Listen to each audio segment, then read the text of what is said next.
Welcome back to the channel. Please subscribe to the channel to update the latest news. Putin humiliated as struggling military prioritise destroying US Himars rockets. Russia has officially admitted that its military is struggling in its efforts in Ukraine as Russian generals prioritise destroying US-made Himars rockets. The first long-range artillery weapons arrived in Ukraine from the United States on June 23, with 8 now being in use in Ukraine and a promise of 4 more from the US. The satellite-guided rockets have allegedly been used to knock out 12 Russian arms depots since the end of last month. In a report by the New York Times, the Russians have even grudgingly acknowledged their power and accuracy as they can hit small target areas over 60 miles away. In June, after the first delivery of Himars, Ukraine's defense minister tweeted, "Himars have arrived to Ukraine.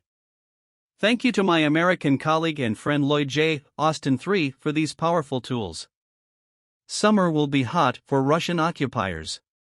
And the last one for some of them."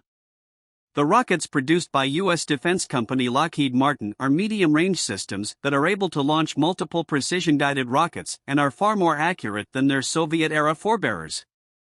Such systems carry the advantages for Ukraine that a small team is needed to operate them, and given their long range, Ukraine can accurately fire without suffering from counterattacks by Russia.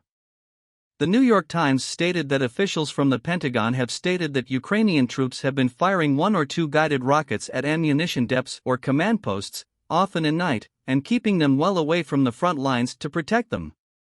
The Pentagon has backed the US-made weapons by declaring that Himars are having a significant impact in Ukraine.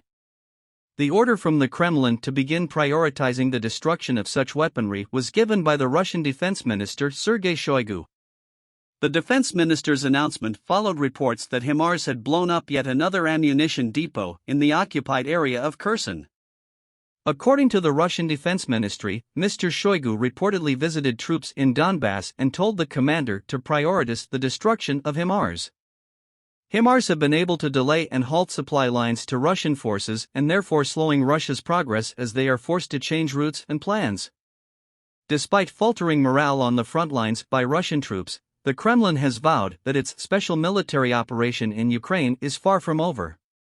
Dmitry Peskov, a spokesman for the Kremlin, said, "There is no clear timeframe. The main thing is the effectiveness of this operation.